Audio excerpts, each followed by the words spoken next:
Hi, Jack Canfield here, and welcome back to another segment of Talking About Success. My next guest, Nina Kelly, strongly believes in the power of healing through stories and images. She's a mythologist with emphasis in depth psychology, we're going to talk about what all that means, and an archetypal pattern analyst. She has worked in the medical arena with death and dying patients and organ donation and transportation. She also has given back to her community, serving as president of numerous nonprofits. So first of all, let's talk about what is a mythologist. Not many people grow up, I want to grow up and be a mythologist. So, and with an emphasis in depth psychology and archetypal pattern analyst. In a few words, only because we have such a brief time, but give us a background, a little bit of what that really means. A mythologist is someone who has studied all major cultures, their religions, their philosophy, their psychology, and their rituals. Emphasis in depth psychology, that's Jungian psychology. Right? Archetypal pattern analysis, that's studying the different patterns that people have, such as the patterns that we wear, father, son, mother, daughter, doctor, lawyer, Indian chief. I mean, you know, we carry all those titles, and that's how we portray ourselves out in the world. That's kind of it in a nutshell. So there's that. Yeah. And then you're in the hospitals helping people with kidney transplants and getting on airplanes and carrying organs to New York and from wherever they were, because we had a fascinating conversation before we came on air. So how do you combine those two? Well, you know, when you're working in the world of death most of the time, you have to find the balance. So there's life and death. And the balance is, for me personally, I had to learn more about people and cultures and what they believed in. And when I understood people, you don't try to change them. And then when you're walking into different worlds, when you're bringing organs to different people, you're walking into their cultural beliefs and their philosophies. And that's kind of how that all played together. Okay, then you created a research project where you combined these two things. Talk about that. All right, I was interested in story and images and how they healed. And my research was on kidney transplant patients. Back in the ancient times, the Greeks and the Egyptians both believed in stories and healing.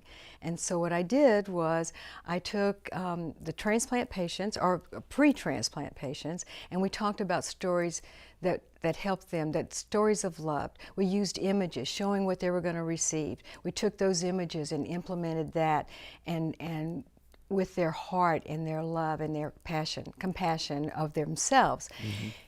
By doing that, it was measured medically, and with the chemistries, the blood chemistries, we reduced the amount of rejection episodes.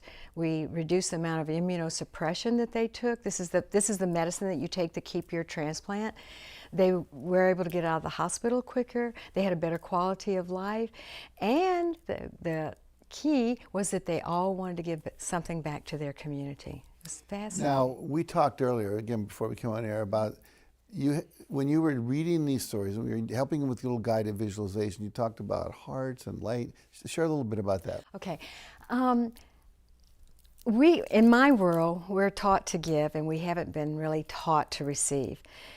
When someone dies and offers their organs to you, they're giving you the gift of life. So what I did with each patient was I said, think of a story when someone gave you something that you could receive unconditionally and hold it next to your heart.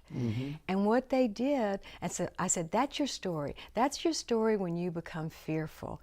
And then I showed them where their new kidney was going to be transplanted. I showed them that where it's connected to the heart, and that through the vessels, and that to think about love and light and healing, and think pink, and this was back in the 90s, and that think pink, think vibrance.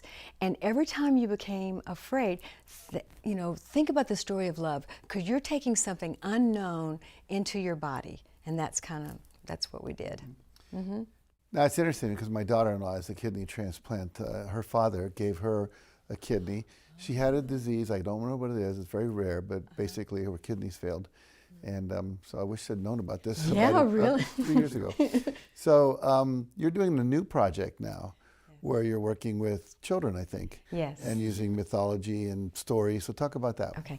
Now I'm very interested in children and healing, and going to begin stories with same thing, images, stories of healing, where you tell the stories to the children, and I'm looking at doing research with leukemic patients. But this can be implemented after with any child that's ill.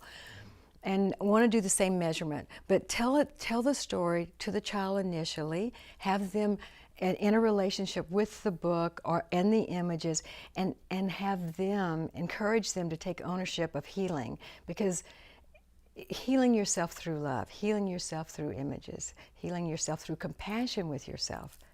I love the work you're doing. There's so much. Thank I'm you. just I see the joy in your face and your passion for the project. Yeah. And just you're so committed to the work you're doing. Now you wrote a book called Grace Has a Silent Voice. Talk about that. What's that about? This is a book that I felt, I'm a letter writer, so, and I kept telling my friend all these stories that I had throughout about people that gave and people that were heroes. And one day she said, you should write a book. And I thought, yes, I need to honor the heroes, people that come into our lives, they touch our lives, and no one knows about it. But they really are heroes. They change your life. And this is what this book's about, honoring those silent heroes and how they make a profound difference in people's lives. And if someone were to read your book, what would you want them to walk away with? The belief in the resilience of the human spirit. That's beautiful. Thank you. You're very welcome. Now, if someone wanted to find out more about your book, your research, what you're doing, where would they go? They would go to my website, and that's ninamkelly.com. It's www.ninamkelly.com.